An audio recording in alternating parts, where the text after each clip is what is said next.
এখান থেকে উদ্ধার করে যাদেরকে বিভিন্ন হাসপাতালে নিয়ে যাওয়া হয়েছে তাদের জন্য প্রচুর রক্তের প্রয়োজন। এখান থেকে বারবার আহ্বান জানানো হচ্ছে যারা ডোনার রয়েছেন তারা যেন হাসপাতালে গিয়ে রক্ত দান করে আসেন, এবং এখান থেকে যারা রক্ত দিতে চাচ্ছেন তাদেরকে এখান থেকে গাড়িতে করে নিয়ে যাওয়া হচ্ছে। আপনারা দেখছেন যে ডোনাররা যারা রয়েছেন এখানে ডোনারদেরকে দাঁড় করিয়ে রাখা হচ্ছে, যাদেরকে এখান থেকে বারবার আহ্বান জানানো হচ্ছে রক্তের গ্রুপ যার যে গ্রুপে হোক না কেন, কারা কারা রক্ত দিতে চান তাদের প্রতি আহ্বান জানানো হচ্ছে তারা যেন এখান থেকে সাড়া দেন এবং গাড়িতে করে তাদেরকে বিভিন্ন হাসপাতালে নিয়ে যাওয়া হচ্ছে রক্ত দেওয়ার জন্য। আপনারা দেখছেন যে এখানে যে সকল মানুষ রয়েছেন উৎসুক জনতা, তাদের মধ্যে থেকে অনেকেই এই রক্তদানে অংশগ্রহণ করছেন এবং আইনশৃঙ্খলা রক্ষাকারী বাহিনীর পক্ষ থেকে স্বেচ্ছাসেবকদের পক্ষ থেকে বারবার আহ্বান জানানো হচ্ছে আপনারা যার যে গ্রুপেরই রক্ত হোক না কেন উত্তরার বিভিন্ন হাসপাতাল এখান থেকে উদ্ধার করে যাদেরকে নিয়ে যাওয়া হয়েছে তাদের প্রচুর রক্তের প্রয়োজন, তারা যেন সেই সকল হাসপাতালে গিয়ে রক্ত দান করে আসেন।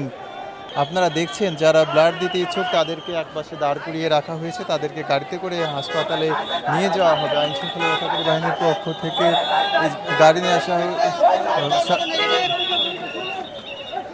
নিয়ে আসা হয়েছে, যারা ডোনার রয়েছে তাদেরকে নিয়ে যাচ্ছে হাসপাতালে। আপনারা দেখছেন যে যারা ডোনার রয়েছে তাদেরকে হাসপাতালে নিয়ে যাওয়া হচ্ছে গাড়িতে করে।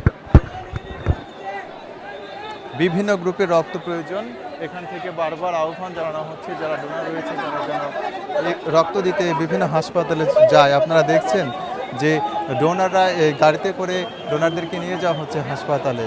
এখান থেকে বারবার আহ্বান জানানো হচ্ছে হাসপাতালগুলোতে রক্তের প্রয়োজন, রক্ত দেওয়ার জন্য। এই উদ্ধার তৎপরতা চালাচ্ছেন ফায়ার সার্ভিস, র্যাব, সেনাবাহিনী, বিমান বাহিনী, পুলিশ, রোভার স্কাউট, বিএনসিসি সহ এই সকল প্রতিষ্ঠান এই উদ্ধার কাজে অংশগ্রহণ করেছেন এবং এখান থেকে যারা বেশি আহত তাদেরকে রাজধানীর উত্তরা সহ উদ্ধার কাজ চলছে।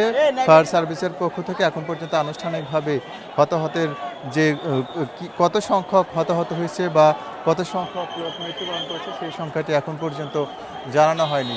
একের পর এক অ্যাম্বুলেন্স আসছে এবং এখান থেকে আহতদেরকে উদ্ধার করে নিয়ে যাচ্ছে। আপনারা দেখছেন ঢাকা এক্সপ্রেসের মাধ্যমে রাজধানীর মাইলস্টোন কলেজের পাশে যে বিমান বিধ্বস্তের ঘটনা ঘটেছে সেই বিমান বিধ্বস্তের উদ্ধার তৎপরতা আপনারা দেখছেন।